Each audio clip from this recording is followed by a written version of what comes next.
ಬೆಂಗಳೂರಿನಲ್ಲಿ ಭೀಕರ ಅಪಘಾತವೊಂದಾಗೋಗ್ಬಿಟ್ಟಿದೆ. ವಾಯುವರ್ಣ ಬಸ್ಗೆ ಡಿಕ್ಕಿ ಹೊಡೆದು ಬಿಟ್ಟಿದೆ ಬಿಎಂಟಿಸಿಯ ಬಸ್ಸು. ಈ ಭೀಕರ ಅಪಘಾತದಿಂದ ಜನ ಚಿಂತಾಜನಕವಾದಂಥ ಒಂದು ಪರಿಸ್ಥಿತಿಗೆ ಹೋಗಿಬಿಟ್ಟಿದ್ದಾರೆ. ಬೆಂಗಳೂರಿನ ಕೆಆರ್ ಸರ್ಕಲ್ನಲ್ಲಿ ಭೀಕರ ಅಪಘಾತ ಆಗಿದೆ. ವಾಯು ವಜ್ರ ಈ ಬಸ್ಸಿಗೆ ಡಿಕ್ಕಿ ಹೊಡೆದಿದೆ ಬಿಎಂಟಿಸಿಯ ಬಸ್ಸು. ಭೀಕರ ಅಪಘಾತದಿಂದ ಡ್ರೈವರ್ ಸ್ಥಿತಿ ಚಿಂತಾಜನಕ ಆಗಿಬಿಟ್ಟಿದೆ. ಬಸ್ನಲ್ಲಿದ್ದಂಥ ಹಲವು ಪ್ರಯಾಣಿಕರಿಗೆ ಗಂಭೀರವಾದಂಥ ಗಾಯಗಳಾಗಿದೆ. ಸಿಗ್ನಲ್ ಬಳಿ ನಿಂತಿದ್ದಂಥ ಈ ಬಸ್ಸಿಗೆ ವಜ್ರಾಗೆ ಡಿಕ್ಕಿ ಹೊಡೆದಿದೆ ಬಿಎಂಟಿಸಿ. ಡಿಕ್ಕಿಯ ರಭಸಕ್ಕೆ ಬಸ್ಸಿನ ಮುಂಭಾಗ ಸಂಪೂರ್ಣವಾಗಿ ನಜ್ಜುಗುಜ್ಜಾಗಿದೆ. ಹಿಂಭಾಗದಲ್ಲಿ ಕುಳಿತಿದ್ದಂಥ ಮಹಿಳೆಯ ಕಾಲು ಸಿಲುಕಿ ಪರದಾಡಿದ್ದಾರೆ.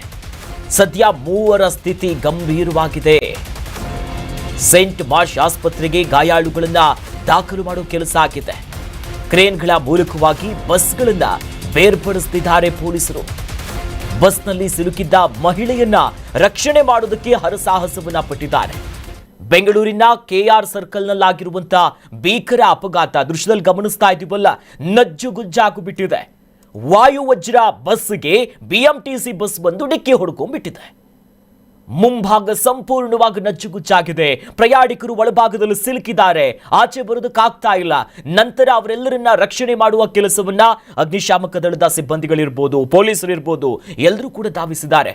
ಪುಟ್ಪುಟಾಣಿ ಮಕ್ಕಳಿದ್ದಾರೆ. ಎರಡೂ ಬಸ್ಸಿನಲ್ಲಿದ್ದವರಿಗೆ ಗಂಭೀರವಾದಂಥ ಕೆಲ ಗಾಯಗಳಾಗಿದೆ. ಮೂವರ ಸ್ಥಿತಿ ಚಿಂತಾಜನಕ ಆಗಿದೆ. ನೋಡಿ, ಗಾಯಾಳುಗಳು ಇವರೆಲ್ಲರೂ ಕೂಡ ಬಹಳ ಕಷ್ಟಪಟ್ಟು ಹರಸಾಹಸವನ್ನ ಪಟ್ಟು ಅವರನ್ನ ರಕ್ಷಣೆ ಮಾಡೋ ಕೆಲಸ ಆಗಿದೆ. ಬಸ್ನಲ್ಲೇ ಇದ್ದಾರೆ, ಆದರೆ ಆಚೆ ಕರ್ಕೊಂಡು ಬರೋದಕ್ಕಾಗ್ತಾ ಇಲ್ಲ. ಅಂಥ ಪರಿಸ್ಥಿತಿಗಳು ನಿರ್ಮಾಣ ಆಗಿತ್ತು. ಪ್ರಯಾಣಿಕರಿಗೆ ಗಂಭೀರವಾದಂಥ ಗಾಯ ಆಗಿದೆ. ಅಪಘಾತದ ದೃಶ್ಯಾವಳಿಗಳನ್ನ ಗಮನಿಸ್ತಾ ಇದ್ದೀವಲ್ಲ, ಬಸ್ಸು ಮುಂಭಾಗ ಹಿಂಭಾಗ ಸಂಪೂರ್ಣವಾಗಿ ನಜ್ಜುಗುಜ್ಜಾಗಿದೆ. ಬಹಳ ಚಿಂತಾಜನಕವಾದಂಥ ಪರಿಸ್ಥಿತಿ ಇದು. ಡಿಕ್ಕಿ ಹೊಡೆದಂಥ ರಭಸಕ್ಕೆ ಮುಂಭಾಗ ನಜ್ಜುಗುಜ್ಜಾಗಿದೆ. ಘಟನೆಯ ಬಗ್ಗೆ west traffic DCP Anoop Shetty ಅವರು ಒಂದು ಹೇಳಿಕೆ ಕೊಟ್ಟಿದ್ದಾರೆ. ಬೆಳಗ್ಗೆ 2 ಬಿಎಂಟಿಸಿ ಬಸ್ ನಡುವೆ ಈ ಅಪಘಾತ ಆಗಿಬಿಟ್ಟಿದೆ. ಘಟನೆಯಲ್ಲಿ 4 ಜನ ಪ್ರಯಾಣಿಕರು ಸಿಕ್ಕಾಪಟ್ಟೆ ಗಾಯಗೊಂಡ್ಬಿಟ್ಟಿದ್ದಾರೆ. ಚಾಲಕ ಗಂಭೀರವಾಗಿದ್ದು ಆಸ್ಪತ್ರೆಗೆ ಅವರನ್ನ ದಾಖಲು ಮಾಡುವಂತ ಕೆಲಸ ಆಗಿದೆ. ಮುಂದಿನ ಬಸ್ ಏಕಾಏಕಿಯಾಗಿ ನಿಲ್ಲಿಸಿದ್ದಕ್ಕೆ ಈ ರೀತಿಯಾಗಿ ಆಗಿರಬಹುದು. ಆದರೆ ಘಟನೆಯಲ್ಲಿ ಮಹಿಳೆಗೆ ಗಂಭೀರವಾದಂಥ ಗಾಯ ಆಗಿದೆ. ಅಪಘಾತಕ್ಕೆ ನಿಖರ ಕಾರಣ ಏನನ್ನೋದು ಇನ್ನೂ ಕೂಡ ತಿಳಿದು ಬಂದಿಲ್ಲ. ಆ ಬಗ್ಗೆ ತನಿಖೆ ಕೂಡ ಸಾಗುತ್ತೆ ಅನ್ನೋದಾಗಿ ಇದಕ್ಕೆ ಸಂಬಂಧಪಟ್ಟಂತೆಯೇ ಈಗಾಗಲೇ west traffic DCP Anoop Shetty ಅವರು ಹೇಳಿಕೆಯನ್ನ ಕೊಟ್ಟಿದ್ದಾರೆ. ಬೆಳಗ್ಗೆ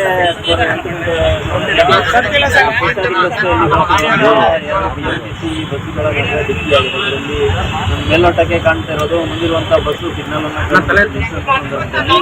ಹಿಂದಿಂದ ಇದ್ದಂತ ಒಂದು ಬಸ್ಸು ಪಾಸ್ ಆಗಿ ಬಂದು ಅದಕ್ಕೆ ಹಿಂದಿಂದ ಹೋಗಿದೆ. ಈ ಸಂದರ್ಭದಲ್ಲಿ ಹಿಂದೆ ಹಿಂದಿನ ಬಸ್ಸಲ್ಲಿರುವಂತಹ ಈಗಿನ 4 ಜನರಿಗೆ ಗಾಯಗಳಾಗಿದೆ. ಇದರಲ್ಲಿ ಡ್ರೈವರಿಗೆ ಸ್ವಲ್ಪ ಏಟಾಗಿದೆ, ಅವರು ಚಿಕಿತ್ಸೆ ಪಡಿಸಿದ್ದಾರೆ. ಆಮೇಲೆ ಒಬ್ಬರು ಮಹಿಳೆಗೆ ಕಾಲಿಗೆ ಸ್ವಲ್ಪ ಗಂಭೀರ ಗಾಯ ಆಗಿದೆ. ಅವರು ಕೂಡ ಚಿಕಿತ್ಸೆ ಪಡಿಸಿದ್ದಾರೆ. ಈ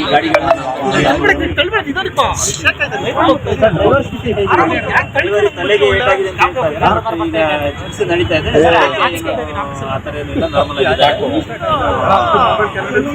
ಇನ್ಸಿಡೆಂಟ್ಗೆ ಏನು ಕಾರಣ? ಮುಖ್ಯವಾಗಿ ಹಿಂದಿನ ಬಸ್ ಮುಂದಿನ ಬಸ್ ಅನ್ನು ಸಿಗ್ನಲ್ ಇಲ್ಲಿಂದ ಬಂದು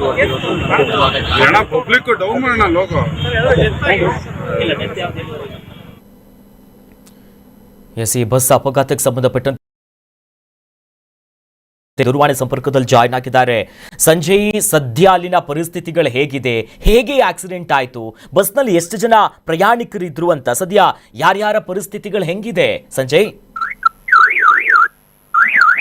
ಸುರೇಶ್, ಏನು ಬೆಳ್ಳಂಬೆಳಿಗ್ಗೆ ಏನು ಕೆಆರ್ ಸರ್ಕಲ್ ನಲ್ಲಿ ಕ್ರಾಸ್ ಮಾಡುವಂತ ವೇಳೆಯಲ್ಲಿ ಒಂದು ಹಿಂಬದಿಯಿಂದ ಅಂದ್ರೆ ಒಂದು ಎಸಿ ಬಸ್ ಅಂದ್ರೆ ವಜ್ರ ಏನಿದೆ, ಬಿಎಂಟಿಸಿಯ ವಜ್ರ ಬಸ್ ಏನಿದೆ, ಆ ಬಸ್ಸಿಗೆ ಒಂದು ಎಲೆಕ್ಟ್ರಿಕ್ ಬಸ್ ಏನಿರುವಂತದ್ದು ಅಂದ್ರೆ ಬಿಎಂಟಿಸಿಯ ಎಲೆಕ್ಟ್ರಿಕ್ ಬಸ್ಸೇ ಬಂದು ಗುದ್ದಿ ಆಗಿರುವಂತ ಅಪಘಾತ. ಈ ಒಂದು ವೇಳೆಯಲ್ಲಿ ಬೆಟ್ಟಮ್ಮಾಗಿ ಅಂದ್ರೆ ಏನು ಹಿಂಬದಿಯಿಂದ ಬಂದಂತ ಬಸ್ ಗುದ್ದಿದ ರಭಸಕ್ಕೆ 2 ಬಸ್ಗಳು ಕೂಡ ಒಂದು ಜಖಮ್ ಆಗಿರುವಂತದ್ದು. ಜಖಮ್ ಆದಂತ ವೇಳೆಯಲ್ಲಿ ಏನು ಎಲೆಕ್ಟ್ರಿಕ್ ಬಸ್ ಚಾಲಕ ಏನಿದ್ದ ಅವನಿಗೆ ಗಂಭೀರವಾಗಿ ಗಾಯ ಆಗಿರುವಂತದ್ದು. ಅವನನ್ನ ಈಗೇನು ಖಾಸಗಿ ಆಸ್ಪತ್ರೆಗೆ ಏನು ರವಾನೆ ಮಾಡಿ ಅಲ್ಲಿ ಟ್ರೀಟ್ಮೆಂಟ್ ಅನ್ನ ಕೊಡ್ತಾ ಇರುವಂತದ್ದು. ಜೊತೆಗೆ ಏನು ಹಿಂಬದಿಯಲ್ಲಿ ಅಂದ್ರೆ ಅದೇ ಚಾಲಕನ ಹಿಂಬದಿಯ ಸೀಟ್ ನಲ್ಲೇ ಕೂತಿದ್ದಂತ ಒಬ್ಬ ಮಹಿಳೆಯ ಒಂದು ಕಾಲು ಆ ಒಂದು ಬಸ್ಗೆ ಸಿಲುಕಿದ್ದಂಥದ್ದು. ಅಂದ್ರೆ ಸತತ 1.5 ಗಂಟೆಗಳ ಕಾಲ ಅಗ್ನಿಶಾಮಕ ಸಿಬ್ಬಂದಿಗಳು ಬಂದು ಅಲ್ಲಿ ಕಾರ್ಯಾಚರಣೆಯನ್ನ ಮಾಡಿ ಆ ಒಂದು ಮಹಿಳೆಯ ಕಾಲನ್ನ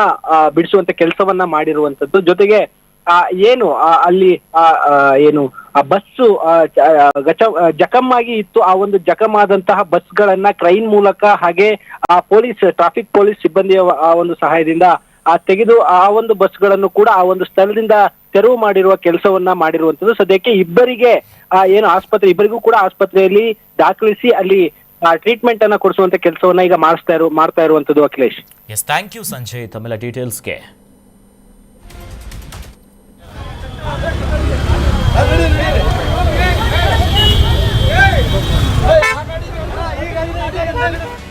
ಕರ್ನಾಟಕ ನ್ಯೂಸ್ ಬೀಟ್ ಫಾಲೋ ಮಾಡಿ, ಸಬ್ಸ್ಕ್ರೈಬ್ ಮಾಡಿ.